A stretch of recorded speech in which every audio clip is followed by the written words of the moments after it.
We're waiting.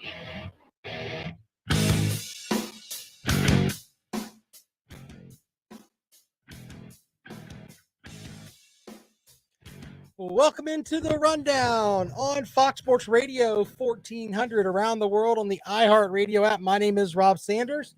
Thanks for joining us today here on the show as we get you set up for the week. It's Masters Week, ladies and gentlemen.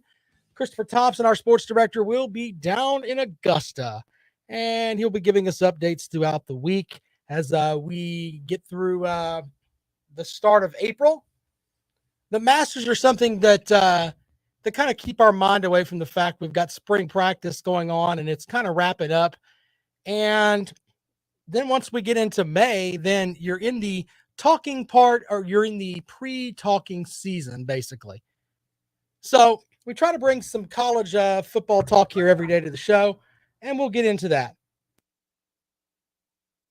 I've got several things that we're going to talk about today, though, including what the hell's going on with Tennessee and Vanderbilt and their baseball bats.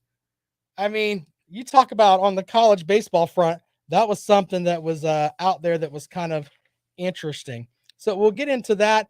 We'll preview tonight's matchup between North Carolina and Kansas for the national championship tonight. So we'll get into that. But I got to start. Oh, first of all, I have to thank someone. I told you guys on Friday I was going to have to go to Arkansas to get a skinny pig. I want to give a shout out to Lee online, who sent me a message via Twitter at Rob Sounds Good saying, "Hey, is this what you're looking for?" And I was like, yeah. Where's that? Oh, it's in Lexington. So Lee saved me a trip to Arkansas. I got to send Lee something. So Lee, I got to get your address, man. We got to hook you up with something down the line. So anyway, no trip to Arkansas, but now instead of having 2 skinny pigs, I have 3 skinny pigs because the wife ended up buying a third one. I don't know how that worked, but at least I didn't have to go to Arkansas. By the way, someone had the great line on Friday that I didn't put out there, but it was after the show that was after the show was over, and it said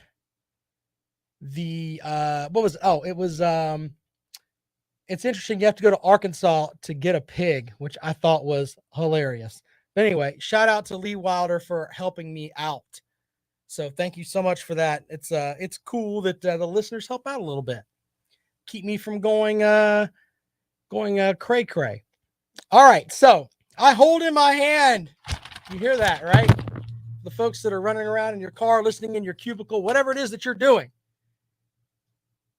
I hold in my hand the next thing that goes into the bookcase of accountability. These are from 247 Sports.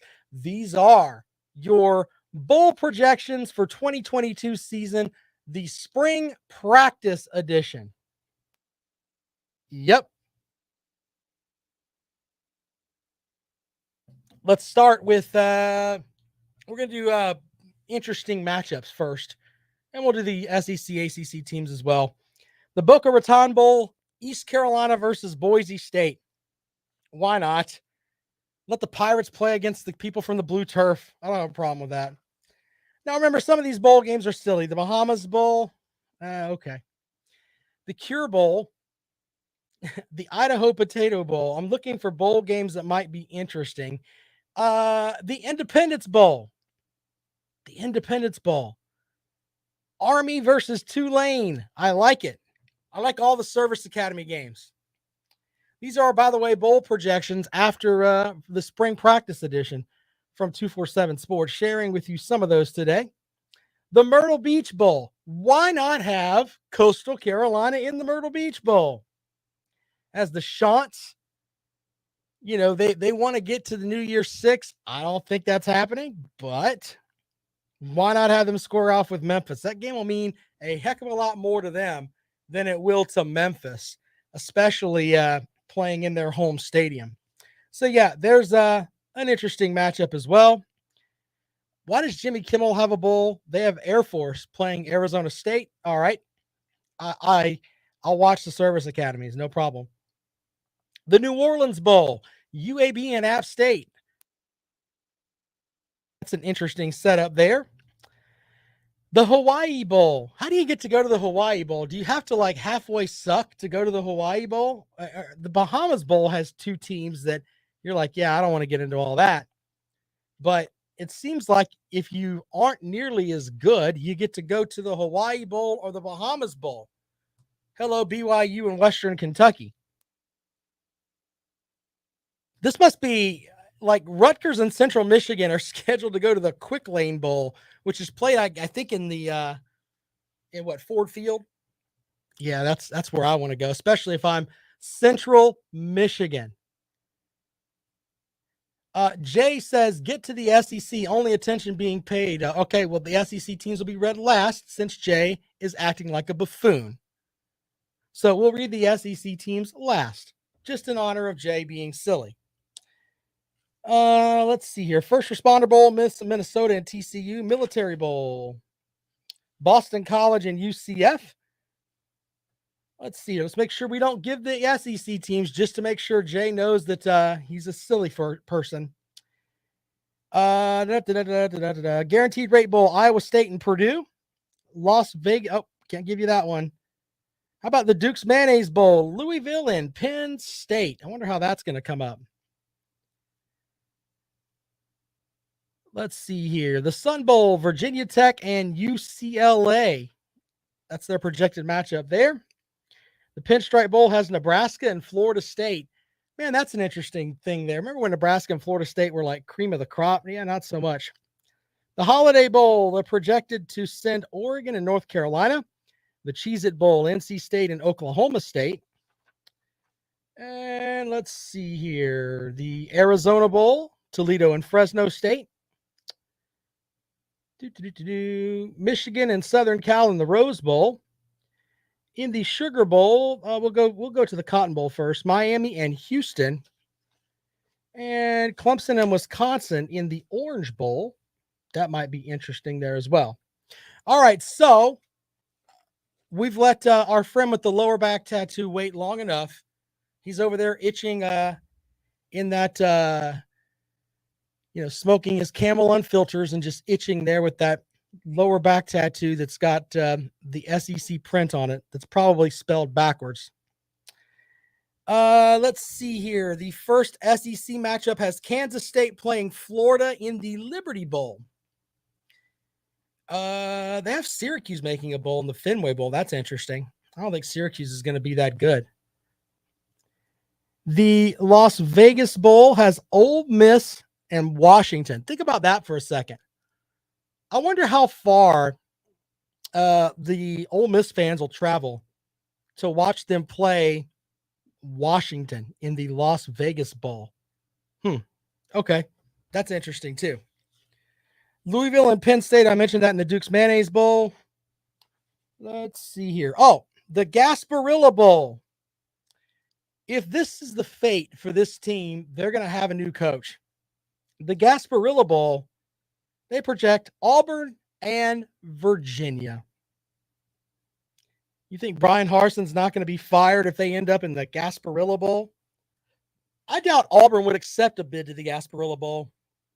I think they'd fire their coach and just hit the reset button. But yeah, there's that. The Alamo Bowl, Utah and Baylor. That's interesting. The Music City Bowl, Arkansas and Iowa.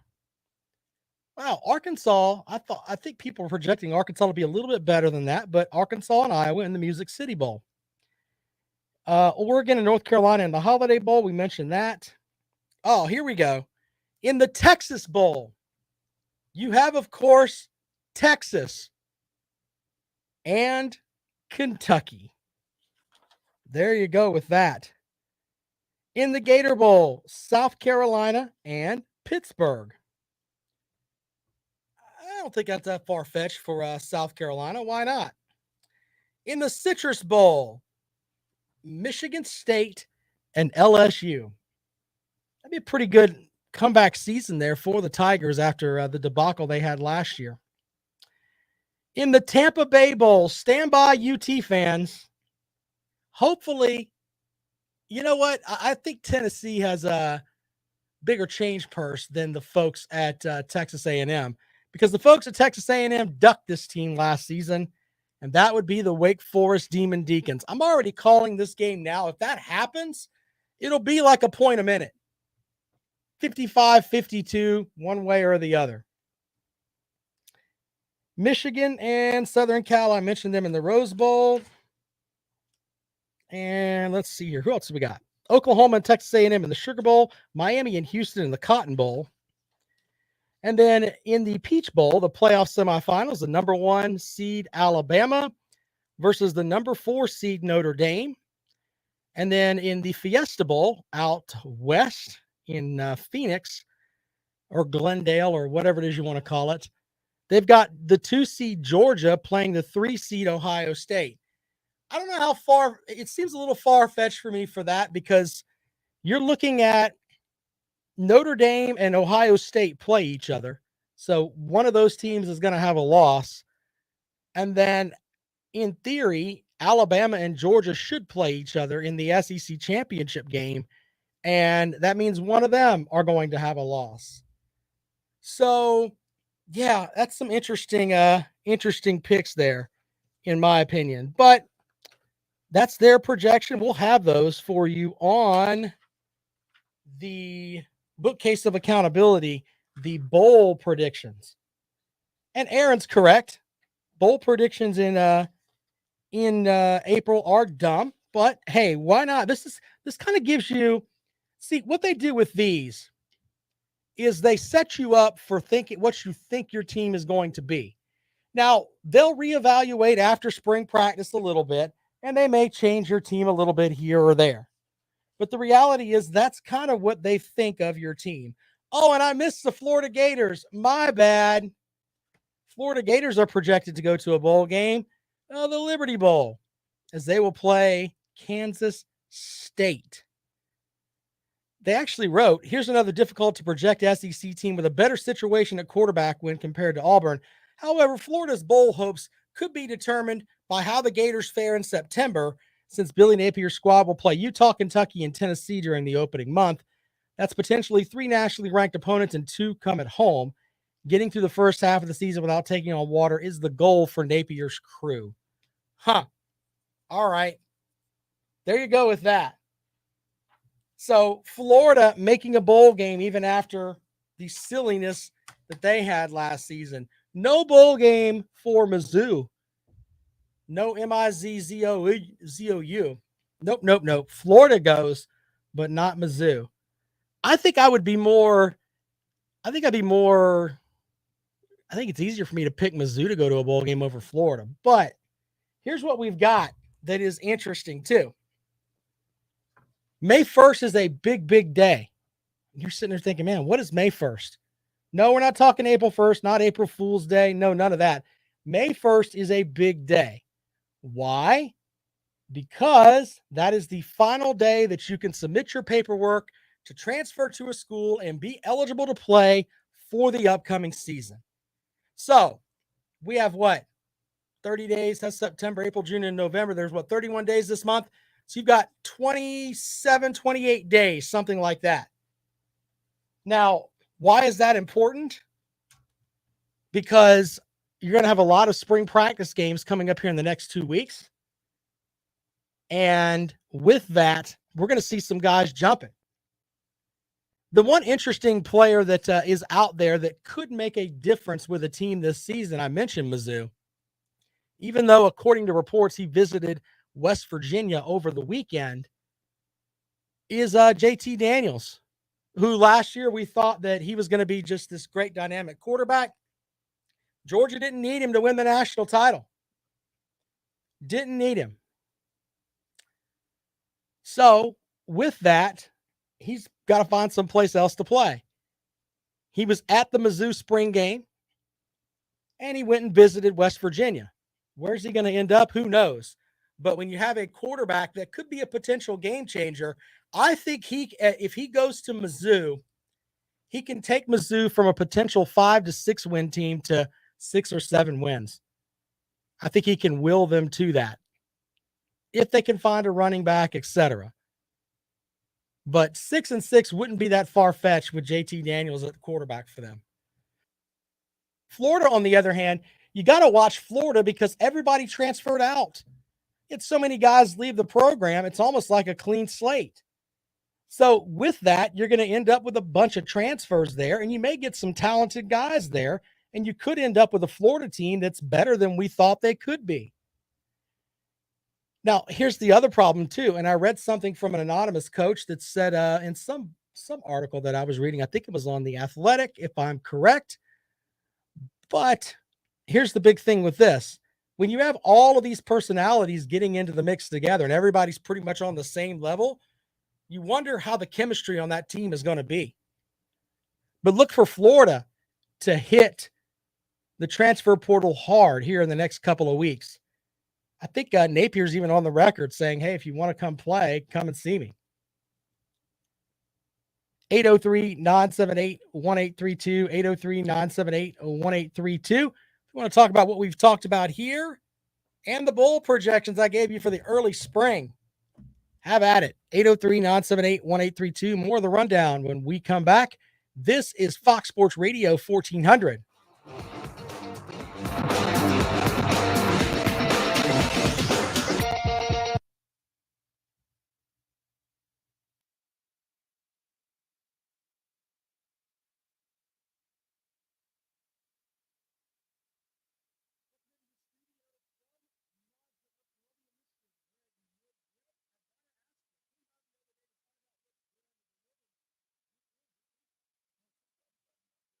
You know, people were asking me about that on was it Facebook earlier today, what I thought about the women's basketball team.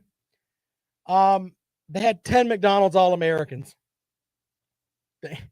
What do you want from me? I'm just saying.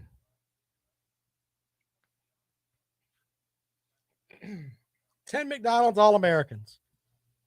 They're not gerbils, Jay. They're skinny pigs. They're guinea pigs without hair. They're silly looking. I'm not drinking beer. This is Zoa. It's an energy drink. There you go. It's not beer. Yeah, the South Carolina women beat up on UConn. I don't know what else you want. I mean, if you have 12 players and 10 of them are McDonald's All-Americans, you should win. Not that impressed.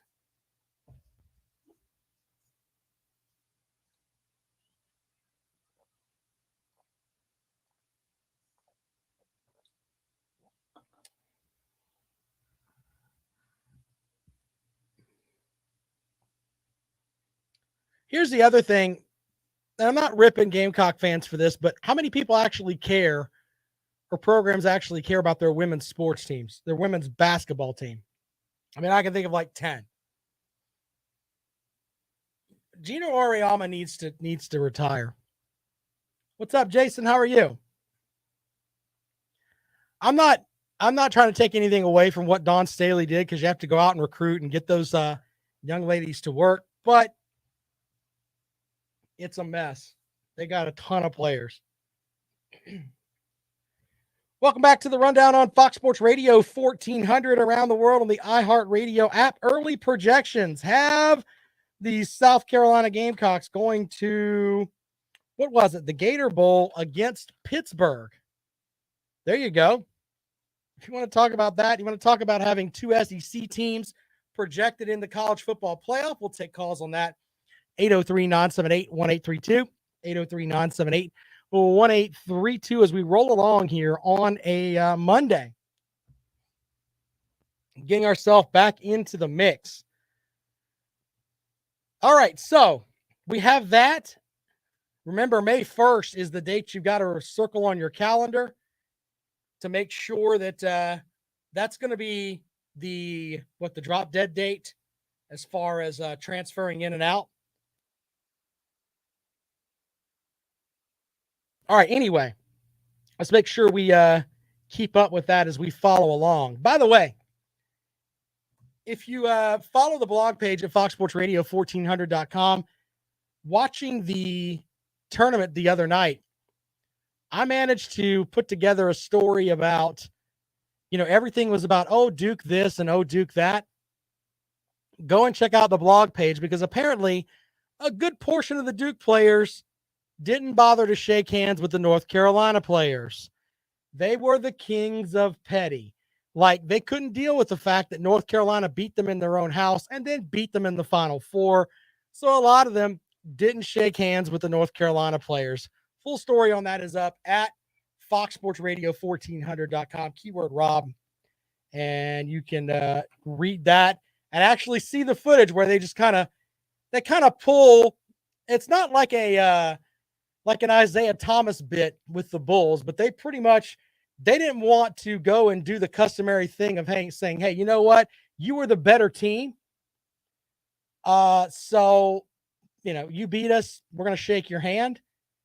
That's why I get so frustrated, because there's so many people that they just love Duke on the surface because they just love the winning that Duke does. And hey, Coach K won a lot of games, but there have been some scumbags that have played for Duke.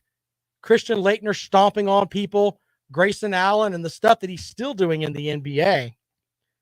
I mean, there are some dirty, dirty players that go to Duke. And I know people are like, Rob, you're kicking them while they're down. No.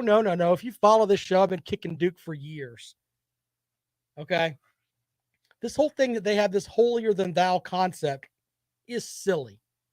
I, for one, am looking forward to the day that the Zion Williamson stuff comes forth and we can see where Duke boosters gave his family, what, $400,000 is what some reports said.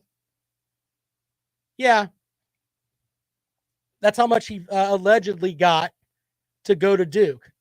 You can't compete with that across the country. Think about that for a second. One player gets $400,000. What? Fred Taylor got $50,000 from Georgia. Fred Taylor was a better player in college than Zion Williamson was, and at least he played more seasons. Even though he went to Florida, they had to offer him a little more than that, obviously. I'm just saying, I know that money changes hands out there, and you know what? In the grand scheme of things, that doesn't bother me, because I think a lot of people end up doing that. But the reality is, it comes back down to this. Duke and their fans think they are absolutely holier than everyone. Oh, we have we're the Ivy League college of the South. We're the best this and the best that. Yeah, that gets kind of frustrating and silly. But don't worry, you don't have to see any more of that, because North Carolina took care of that for you. Now, I'm no fan of North Carolina either. Their academic scandal is one for the record books. But they get to play a Kansas team tonight that is racked with level 1 violations. We're waiting on the NCAA to figure out what they're going to do to Kansas. What did Kansas do even after the allegations came out?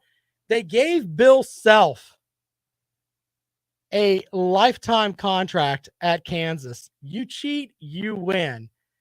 Jay put out a great comment up there, and he's right. I thought about reading it, and then I thought, you know what? I like to come back in here and do this radio show, and that comment might get me booted from the air in this wonderful time of, what is it? Wokeness, I guess, is the term that we're using. They're egging me on over there to say it, and they know I can't. That'll get you canceled quick. You can see it, though, yourself, because it's freedom of speech in the chat room over on the website, the Facebook page, Fox Sports Radio 1400. Baylor Man is correct. 2 cheaters playing tonight. Yeah. I would hope that it would end in a forfeit. I was hoping Duke and North Carolina would end in a forfeit. Sergeant Stetson Bennett, the 4th online, says, hey, at North Carolina, you can pass classes without even knowing your professor's name. Look, there was a report that said that there were at least 3 players, I think 2 were basketball and 1 was a football player, that essentially had like a 4th grade reading level, that had had degrees in African American studies from North Carolina, but they could barely read. That is just sad. They essentially set up their African American studies department where you could come in and allegedly take classes, show up and get your degree. There's that. So I'm one of these people that when you watch the tournament tonight, it comes down to money talks. And I know that college hoop heads will tell me, yeah, Rob, but you know what? It's the same thing in college football. And I get all that. I just think that the stuff that happened with these two programs and Duke and the way that their fans put themselves out there. Look, we have Kentucky fans that call this show and they'll tell you we've got the best team money can buy. Well, the best team money can buy got them beat by St. Peter's this year. But at least they're honest enough to tell you we know Coach Cal's a cheater. We know that he's left every program that he's had in the dumpster, and we don't care. We don't care. You know what? I admire that. I admire that highly. At least you're honest. But the people who say, nah, we don't do that, you're full of it, Rob. You're full of it. Stetson Bennett IV with several emojis saying North Carolina academics is a joke. Yeah. When it comes to athletes, you know, someone, and I can't remember who it was, but they said, how can anyone look at a degree from North Carolina from the African American Studies Department and think that it's a valid degree based on the fact that we know that they were giving away degrees for athletes, basically like you're going to Arby's. It's kind of the way it worked out. Jason says it's been like that for a long time. I remember Dexter Manley coming out after playing in the NFL for years saying he couldn't read. And that's a travesty. It really is. Because once your athletic talent, especially on the football front, I use Todd Gurley as a perfect example. Todd Gurley is 28 years old. He was the absolute king as far as running backs in the NFL for a couple of seasons. Now he's 28 and he can't get a job. Has nothing to really do with him. Hopefully he got his academics and stuff squared away at Georgia and he's able to move on with his life and do something. The point is that it's just really sad. That's what the athletes should be upset about. They should be upset that, hey, you know what? If you have a program where if I commit to you, I'm going to come there and spend 3 years. And when I finish my pro career, I'm going to come back and you help me get my degree. That should be the way it goes. Work on that. Anyway, 803-978-1832. Sergeant Stetson Bennett IV says, yeah, his knees are done. That's what I'm saying. He was great. Absolutely great. And then all of a sudden, all that's gone. All right, more of the rundown when we come back. This is Fox Sports Radio 1400. I wasn't just ripping a Georgia player. I remember how special Gurley was. And then all of a sudden, he was just gone. You know what I mean?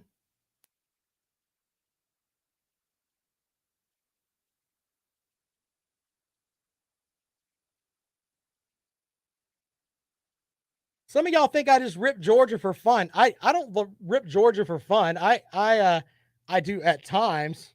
I admit that. But I like to rip everybody. I'm kind of an idiot like that. Jimmy says Zion Williamson might not ever play a full game. All right, so here's the thing with that. My friend Marcus Saxon, who is a guy that played at Utah State. I think he's like he's their all-time leading assist player. Played at Arkansas too. He's a guy who evaluates players and stuff, and he coaches down in Mexico. He told me that Zion Williamson is a guy that for him to be able to work in the NBA, he's going to have to drop some weight. Otherwise, he's going to deal with back spasms and problems with his feet. I laughed at him because I'm like, man, he's just a kid.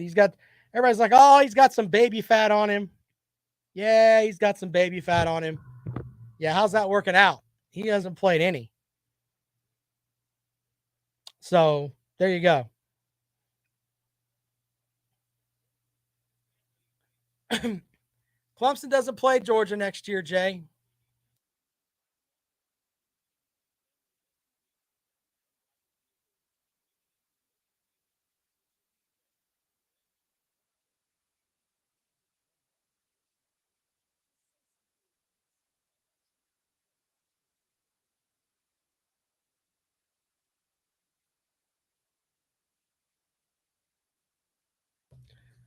Welcome back to the Rundown on Fox Sports Radio 1400 around the world on the iHeartRadio app. I got to address a couple of comments here. Sergeant Stetson Bennett the Force says everybody trolled Georgia before January 10th. Now they're hiding. I came out and said, hey, they won the national title. I even kept, because I felt bad because I gave Georgia a lot of grief. I really did. But I kept this. I used to have the 1980 mix from Blondie because I thought that was hilarious. Now, in honor of Georgia winning the national title, here you go. That is the end of the ball game. Final score, Georgia 33, Alabama 18. There you go. Eli Gold, just for you Georgia fans. You should appreciate that. Eli Gold from Alabama, basically tipping his hat and saying, ladies and gentlemen, congratulate the Georgia Bulldogs on winning the national title. So, I didn't think Kirby Smart can get it done, but when he went out there and he did it, I don't argue with the hardware. We don't argue with the hardware on this show at all. And as long as this show is on the air, on my button bar there will be that clip of the Alabama final call there. I even have the Georgia here. I tell you what, let's make friends with Georgia fans today. Look, I even have Georgia's final call. 4th and 12 at the Georgia 47. The final second ticks away. And how of an appropriate ending is that? We sack Young on the last play of the game. Dogs are winners. A national championship for a new generation of Bulldogs. How about that? Final score, 33-18. The slipper changes feet, and Georgia is crowned the national champion for the first time in 41 years. There you go. So on this show, we don't argue with the hardware. Georgia Bulldogs did their thing. They won the national title. So now we can mock them for things later on. But the reality is that it is funny, though, especially in the world of social media and all that. You'll have people that will mock teams to the end of time, and then they don't come back when that team finally gets over them. B. Bean online says, those clips are disgusting, Rob. You should be ashamed of yourself. So, wait a minute. Look, B. Bean, you're here pretty much every day. If you want me to play have a nice clip from your team, go and win something. And then we'll talk. Just saying. Win something, and then we'll put your clip up there. But I mocked Georgia forever. I played the Blondie clip from and I had to delete that from my phone. We're not even going to play any of that anymore because Georgia went out and stomped that out. So be a better fan. Tip your hat a little bit when something happens like that. I think they'll probably like you better as a person. I know for a fact, as much as I have been mocking good old Jimbo Fisher, especially with this clip, this will live forever with me. The hypocrisy is a joke. It's an absolute joke, and it's insulting to our staff, how hard we work, to how we do things. And it's insulting to Texas A&M because there ain't a better place to go to school and play ball. If we don't like it, we're coming on. Where are you coming? Get used to it. We ain't going nowhere. Yeah, you ain't going nowhere. The 8-4 range. See, now when in Texas A&M, if they win a national title, we'll put their clip up there next to the Georgia national title. And I'll admit that I was stupid wrong about that. Okay? So that's how that works. We don't argue with hardware here on the program. Johnny online says UGA sucks at everything except football. Facts. Okay. I mean, I can buy into that. But I tell you what, the majority of the folks that listen to the program, they care more about that football. They really do. 803-978-1832. Out to the phones we go. Welcome into the Rundown. Good afternoon. Hey, Rob. Scott from Hartsville. Hey, Scott. How much pressure do you think Jimbo Fisher's under this year? I mean, they seem to like him out there. I don't. It's kind of hard to get an idea of that fan base, but I think that if they go out and they have another, let's say they have an 8-4 season, and the 4 losses are to Alabama, LSU, Mississippi State, and I don't know who they're playing in the East, but they drop one of the games in the East. As much money as they're paying him, they're not getting the most out of their dollar, in my opinion. They really aren't. So he hasn't been very good since the Florida State days. His last little bit at Florida State, and people are like, yeah, he's a great coach, and man, he can recruit. And the national folks are all about Texas A&M. And he's gotten the recruiting classes together and all of that, but I don't know, man. I mean, the guy's got issues beating Mississippi State. He's got a losing record against Mississippi State in his time at A&M. Try winning those games before you think about challenging Alabama. I just look at the pressure he's on from the people who put the money together to get this recruiting class. If they're going to say, "Oh, here's 8 wins off all that money we spent," just don't see how long Jim. But he's got 7 more years left in his contract or something like that. Yeah, I'm pulling up his contract now, but he is definitely pulling the money in. And let's see here, I've got the contract right here. He's making $7.5 million this year and will be owed about $95 million if he's fired without cause on December the 1st. Prior to the extension, he would have been due $45 million. So they're giving this guy $95 million to coach them to an 8-win season. If you're a Texas A&M fan, if they go 8-4, you really have to step back and think, man, if I'm somebody that's part of the booster club that's helping put stuff together, we're not getting the best return on our dollar. No, not. And I have another question to ask you about Dawn Staley and her stance about the anthem. She rails about equality, but she's the highest paid coach in women's basketball.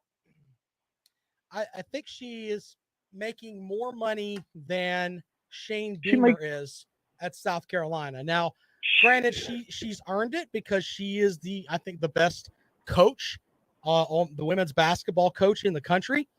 I don't really know exactly a lot about her and the inequality thing. I mean, it's to me, it's kind of silly because she's on top, you know? Well, she started talking about how the state has had the attitude of racism. And I'm like, why would you live in a state like that if this is what you have? I mean, I don't get the people who gain the most. They just moan the most. Well, once again, going back to what I said earlier, we don't disrespect hardware on the show. She's got the best basketball team in the country, and she's got a heck of a platform where she can get up and put out whatever feelings that she has. But the reality is that we don't have to like it. You don't have to like how she feels, but she has that platform and she can do it. So, but with her screaming about, how coaches need to be paid, she gets paid $3.5 million, and that women's basketball team will lose $5 million this year. Yeah, the economics on that don't really work. Don't add up. You're going to lose $5 million. Yeah, you won a national championship, but you're out $5 million. I mean, I just think that sometimes these coaches think that they're, I don't know, they act like they're God sometimes. Well, I think they all live in a bubble. We talk about, remember the old COVID bubbles? I think a lot of times coaches and teams live in bubbles, and they can be built up to be the absolute greatest thing ever, and they're in the minds of the people that are in the bubble with them. So, I just, it's a frustrating thing when you look at it from different perspectives, but from what she's done as far as bringing national titles to South Carolina from where South Carolina was, I think it's great. But on the other hand, I mean, you don't have to agree with some of the political stuff she puts out there. Well, yeah, because I know many South Carolina fans, and a lot of them aren't celebrating today. I think there's a good section of them that are upset. Now, I will say They're not. The article that was put out by, I think it was Business Insider, that said that they missed the national anthem in the Final Four. That ended up not being completely true. It was a scheduling thing, but they've kneeled in the national anthem in the past, though. And Dawn Staley's on record as saying of why they did it was to bring awareness to inequality across the country. That's just how she feels, and that's the way that her team feels. I mean, but if if I'm the president of USC, I'm her boss. Everybody has a boss somewhere. Right, but let me ask you my this: boss, if my boss comes to me and say, take the kids, put them on the court, or get in your car and go wherever you want to go. Do you think, in the land of everywhere else, that if you challenge Dawn Staley, who has won you at the time one national title, if you challenge her and say, look, put them out there for the national anthem, you don't think there's going to be some blowback? I think there will be, but I think it would just be chaos on both sides. But I just, it's just, if you're a Carolina fan today, are you really celebrating? And I say most of them aren't. Most of them aren't. I pull for Clemson.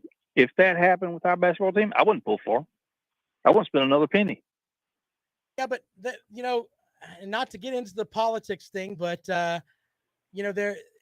not about politics. Well, it's about some respect. It is about respect. But I bring up this because the next big thing that we're going to be that's going to be shoved down our throat is the DeSantis and the bill down in Florida that's dealing with their elementary schools.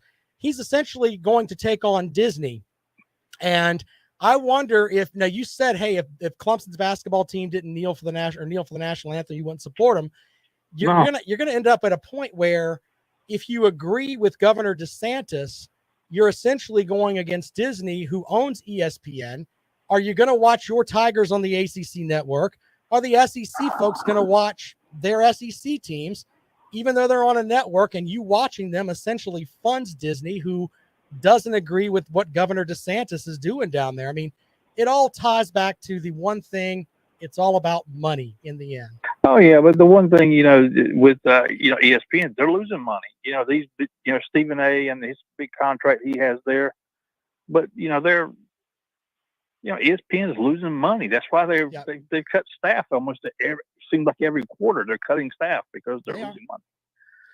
And they just don't get it. I mean, it's just you can just run your fan base away from you. Right.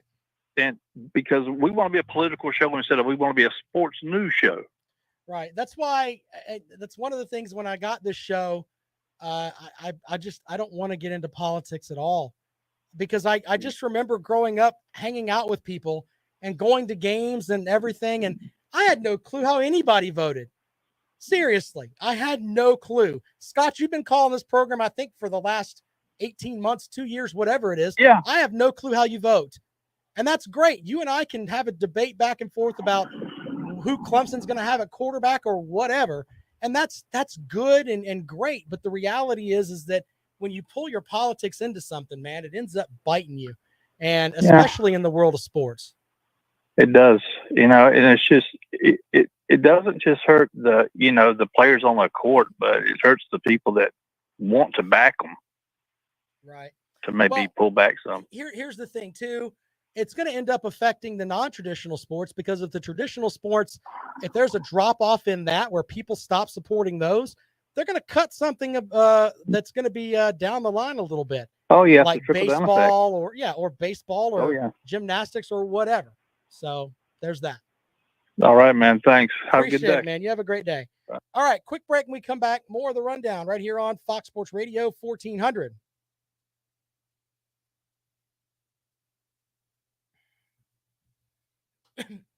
I just don't get into the politics, man. I don't care who you voted for. I'll judge you for your team, though. It's easier for me to judge you for your team than it is to be how you voted.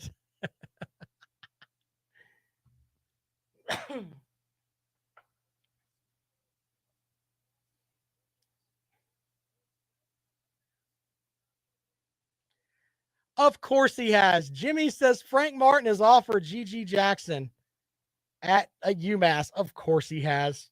Wouldn't you?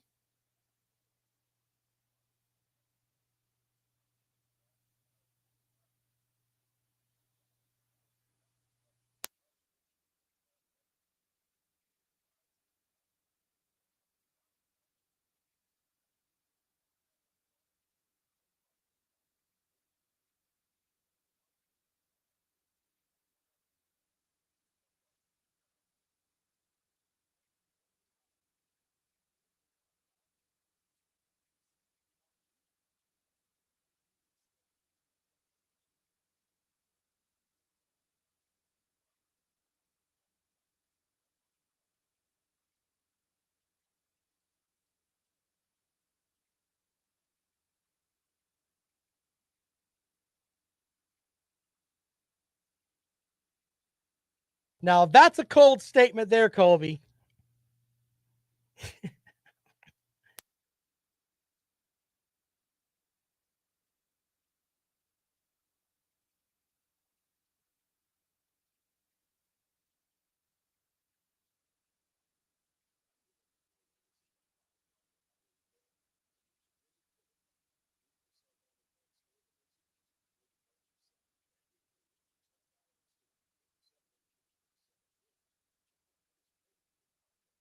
Look, here's my thing with the whole thing with that.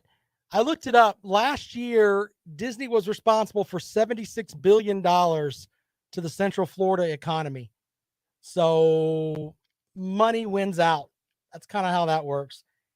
DeSantis, I don't know the whole gist of who he's taking money from because I don't live in that state. But if he's taking any money from Disney, if he really wanted to put himself out there, he should write a check and give it back to them.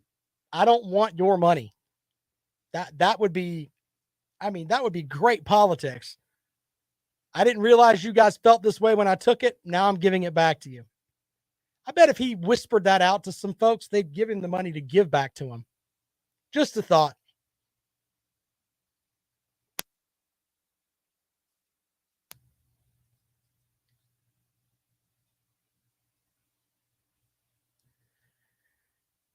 Welcome back to the Rundown on Fox Sports Radio 1400 around the world on the iHeartRadio app. My name is Rob Sanders. Thanks for joining us here on the program. If you'd like to join us, 803-978-1832, 803-978-1832. That is the number to dial if you'd like to join us here on the program. We talked about college bowl projections. Yeah, buddy. We talked about the story that's up on the blog page at foxsportsradio1400.com. That has the story about Duke players saying, nah, man, some of us aren't going to shake your hands of the North Carolina players who beat us the last 2 times we played them. We don't want anything to do with that. Go and find that story at foxsportsradio1400.com. All right, for all of you degenerates, and you know that you're out there, you know that you're itching to place your bet with your quote-unquote person. We're not going to put that whole term out there. But we'll take a call first, then I'm going to give you picks for the weekend or for the college basketball championship tonight. Cheater team 1, cheater team 2. Let's go out to the phones. Welcome into the Rundown. Good afternoon. Good afternoon. Good afternoon. Hey, yeah, your Blue Devils aren't there. Thanks for calling in and taking your medicine. I told you they wouldn't be there. Rob, let me tell you something, buddy. Sure. I wanted to go there, but I got your last caller. I got to come behind him. I don't know where he was coming from or where he get off that boat. You know, Dawn Staley deserved everything she got. Where South Carolina was, it was unheard of before she came to the University of South Carolina on the basketball court. Mm-hmm. Everything Dawn Staley got, she deserved. Respectfully, sir, you missed the days with Jocelyn Penn and Christina Chocon when Susan Walvius had them playing some pretty good basketball. But you're right. They didn't win a national championship. They didn't win a national championship, but they went to the Elite Eight. They weren't bums.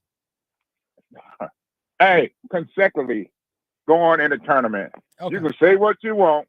The bottom line is all I'm saying is that Susan Walvius had some good teams, man. I'm not taking anything away from Dawn Staley. Hey, she Dawn put together Staley some great best teams. coach South Carolina ever had. Okay. In all sports. No, basketball, women's Oh, basketball. okay. Fair enough. Okay? Sure. And we're going to make history tonight. Who? I'm not going to try to be pulling a race Duke's card. not playing. But, no, Duke's not playing, but guess what? What? I'm going to pull for North Carolina. Oh, man. First time in history, black women's basketball coach and black men's basketball coach win that championship. Same year. I don't know what that has to do with any of it, Hollywood, but I appreciate you calling the program, man. I'm telling you, it is what it is. I don't care if Take it or they're leave it. purple. If they can coach, it doesn't matter. They can coach. I'm not Then pulling a race why? card. But you just did. You just said a black women's basketball coach and a black Talk to your men's buddy. basketball Talk coach. to your other buddy from Casey just came out here. He named two people, Don Staley and Stephen A. Smith. Stephen A. Smith ain't the only one make big money at ESPN. Okay. I don't know what that has to do with that anyway, but I'm just saying, I don't know where he was coming from, but I'm telling you, I like to meet that cat one-on-one. Well, we're not going to have any claymation things, man, but I appreciate No, you ain't none of that. Ain't none of that. It's none of that. I just don't like the way how he was coming. Okay. Well, I'm sure he's listening, and I'm glad he is. Well, I appreciate it, man. Thank you for calling the show. No doubt. All right, there you go. Hollywood with his pick there on the program. All right, quickly before we get out of here, for all you degenerates that are going to place a bet tonight, here is what I like. I like the under 152. I think it's going to be in the 70s, 70 to 60 something. And I like Kansas -4. McCormick, the big man, I think you might be a little bit too much for North Carolina down the stretch. And yeah, I'll take Kansas -4. Some comments there. Colby says, Duke fans pulling for North Carolina. What's going on here? Well, I guess if you can't beat them, you might as well join them. Last two times they played, North Carolina, sent Duke home with their hat in their hand. Just saying. I don't know. Anyway, for you degenerates tonight, give me Kansas and the under 152. All right, tomorrow on the program, we'll have whatever else comes our way. We'll recap the national championship game, and we'll put everything into perspective as we roll along with spring practice and everything else right here on the rundown. Lawton Swan of Clemson Sports Talk is next. The czar of Clemson Sports. I'm on Twitter at Rob Sounds Good. Podcast up at 5 o'clock. Blog page is on foxsportsradio1400.com. I don't know where Hollywood was going with all that, but